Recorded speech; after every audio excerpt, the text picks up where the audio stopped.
Hey guys, welcome back to the Geek Box, and today we're going to be looking at something that to me is quite special and, well, that caused this reaction. Oh my! Wait! No! No! No freaking way! Oh, is it Dixie? Oh shoot! Oh! Oh no! Oh shoot! Oh! Oh my god! Oh my god! Oh my god! No! Banjo Kazooie! Oh shoot! Oh shit! Bro, I swear to God, if this is Banjo, dude! Okay. Oh! Oh! Oh! Oh, the chicken! Oh! Banjo! God! Oh my god! Yes, it was the return of Banjo Kazooie to a Nintendo based game, and well, people went mad about it, but I also know there's a lot of people out there that were quite confused as to why this got such a large reaction, especially probably younger gamers who came into the scene and only know Banjo Kazooie for the later games that came out in the later 2000s. Well, I'm doing a quick video today to go through the history of Banjo Kazooie to make it easy for people to understand, or just take a trip down memory lane as to why this iconic duo picked up such a cult following. Well, that's enough for me doing an introduction. Let's get into the video.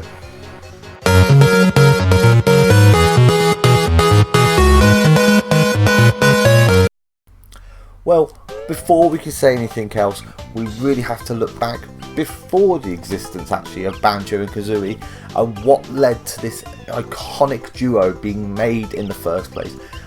It started off with a team called Rare. Now, Rare was a company that started off, well, actually into the late 80s, but then really built themselves into a unit that became Rareware in the 90s, who would go on to create a variety of different games, but eventually would come straight across into Nintendo. Nintendo started off buying 25% of Rareware to get them involved. Later this would turn to a 49% share, and Rare would become a dominant provider for content on all Nintendo consoles, and it started off with one of the greatest games Nintendo ever released, and that was Donkey Kong Country. Anyone that knows about 90s gaming, they know Donkey Kong Country inside and out.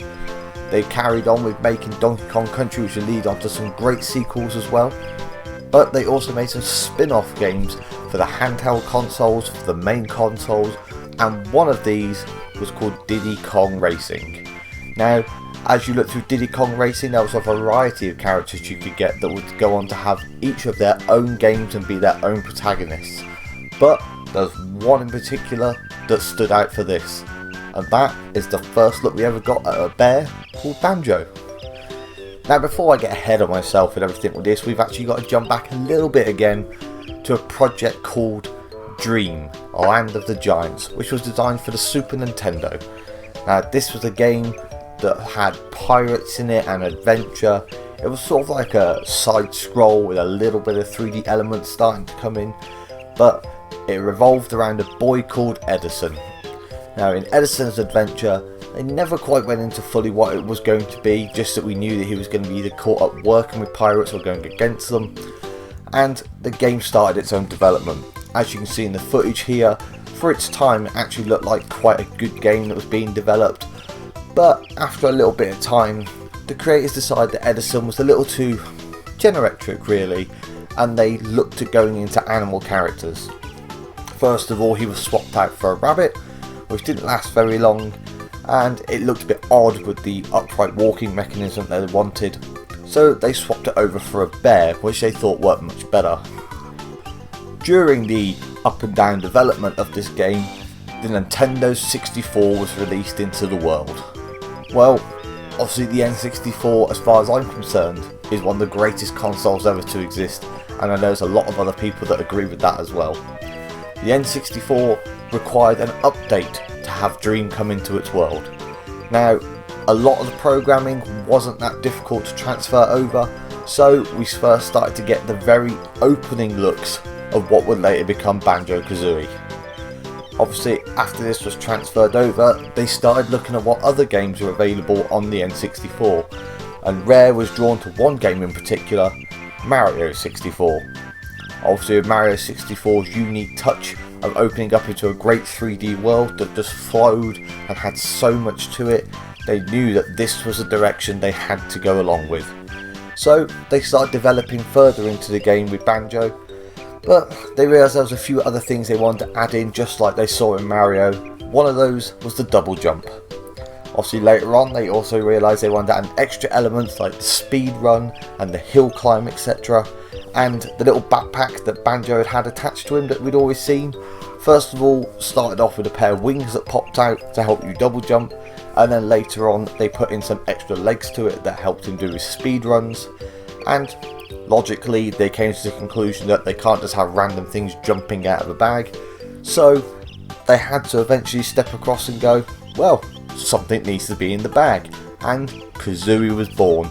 And it wasn't long before Kazooie was given a bit of attitude and a crack personality that fitted in with the game absolutely perfect.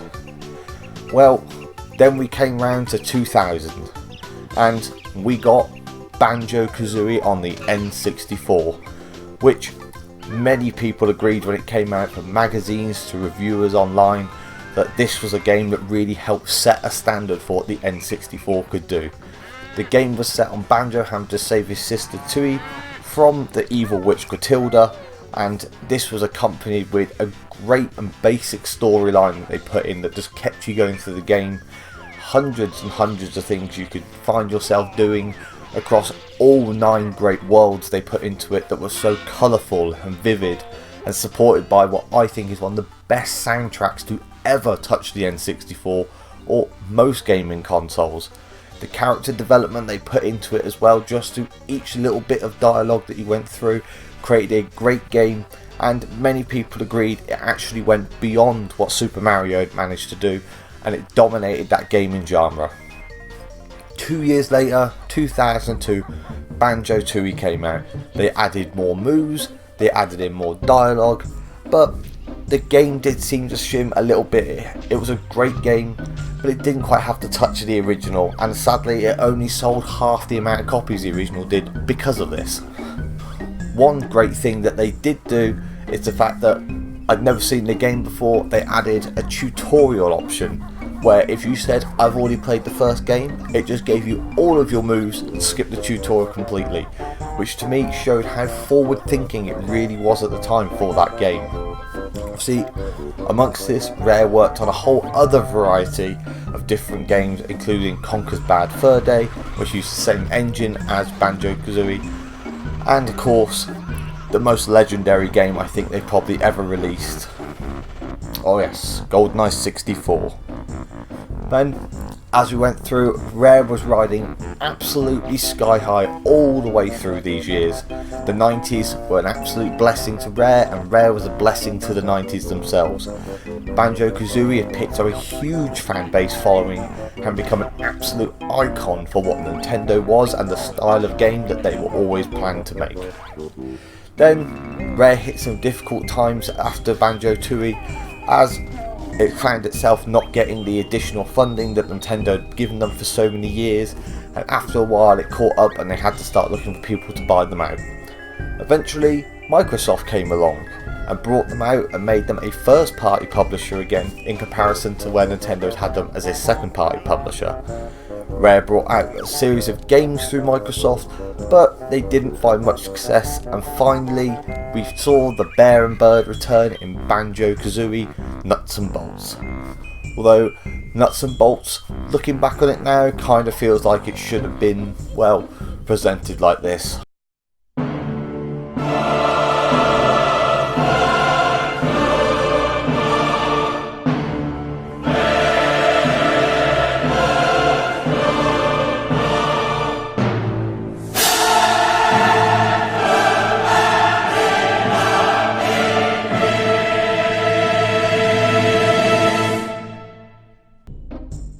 Yes, this is where the dark times began, both for Rare as a company that was struggling to make its mark in the new market that was coming around, and for Banjo Kazooie itself through Nuts and Bolts.